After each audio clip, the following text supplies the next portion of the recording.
안녕하십니까. 연수구 사회적경제지원센터 센터장 송현입니다. 연수구 사회적 경제 기업을 대상으로 역량 강화 교육이 온라인 동영상으로 진행됩니다. 이번 순서는 기업에서 꼭 필요한 노무 관련 교육으로 진행됩니다. 이성옥 노무사님께서 진행해 주시겠습니다.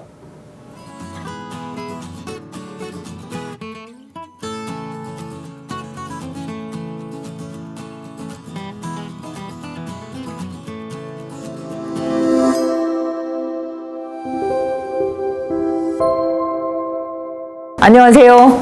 여러분과 함께 노동법에 대해서 같이 알기 쉽도록 설명할 수 있는 노무사 이성옥입니다.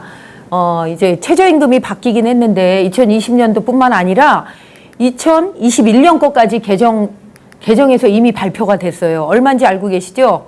올해에는 8,590원이었는데 내년에는 바뀌었습니다. 130원밖에 안 올랐어요. 8,720원으로 해서 역대 최저로 1.5% 올랐다 이렇게 생각하시지만 실제로는 그게 아니고 우리나라 경기가 지금 너무 어렵기 때문에 그런 부분들이 감안됐다 생각하시고 내년도에 최저임금에 8,720원에 맞춰서 생각하시고 계획을 짜시는 게 가장 중요합니다.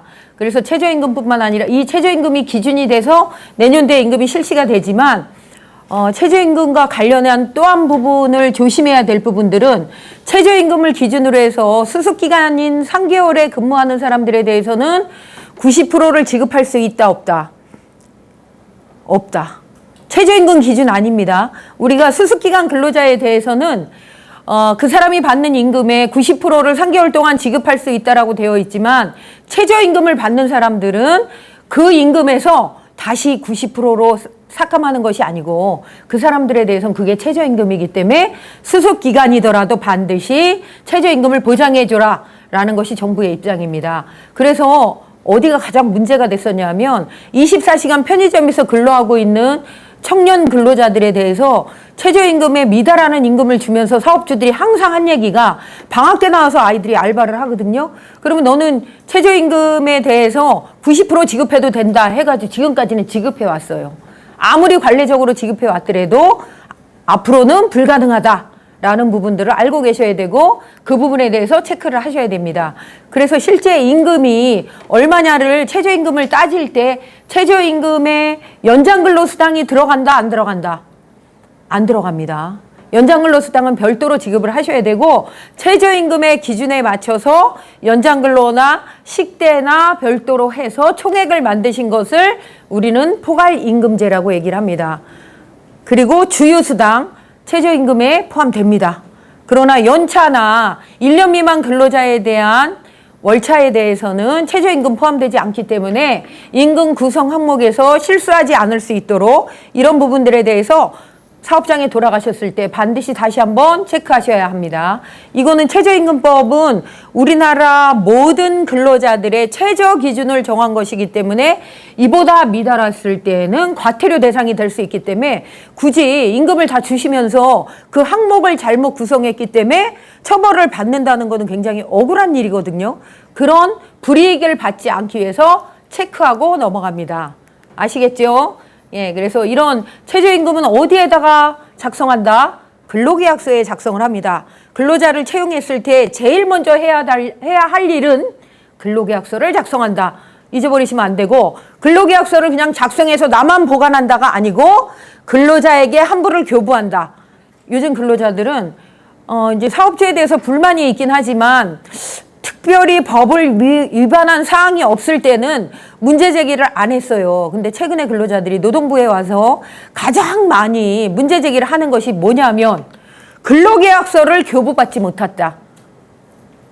근데 근로자들이 전에는 그냥 써놓고 뛰어나갔어요.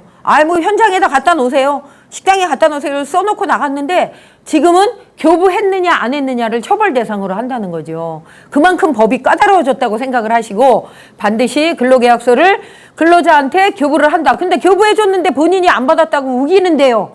이런 또 사업장이 나옵니다. 이때는 두부를 작성하셔서 사업주가 보관하는 분에는 반드시 근로자의 사인을 받아 놓으세요. 교부받았다는 것을 맨 밑에다가 한 장을 가져감 이렇게 쓰셔도 되고 교부받았음 이렇게 쓰셔도 됩니다. 그렇게 해서 반드시 받아놔라.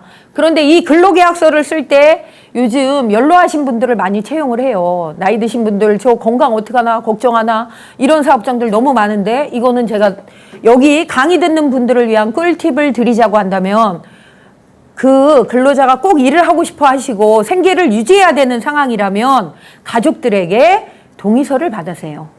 근로자가 이분이 직장에 나가서 일하는데 아무 지장이 없다라는 것들을 확인하셔야 됩니다. 그런데 누가 해주냐? 배우자이거나 성년인 자녀들이 우리 부모님이 나가서 일하는 것에 동의합니다. 건강에 동의합니다. 라고 해놓으면 어떠한 상황이 벌어지든 그것에 대한 책임은 가족들에게도 있다라는 것을 확인하는 기회가 돼요.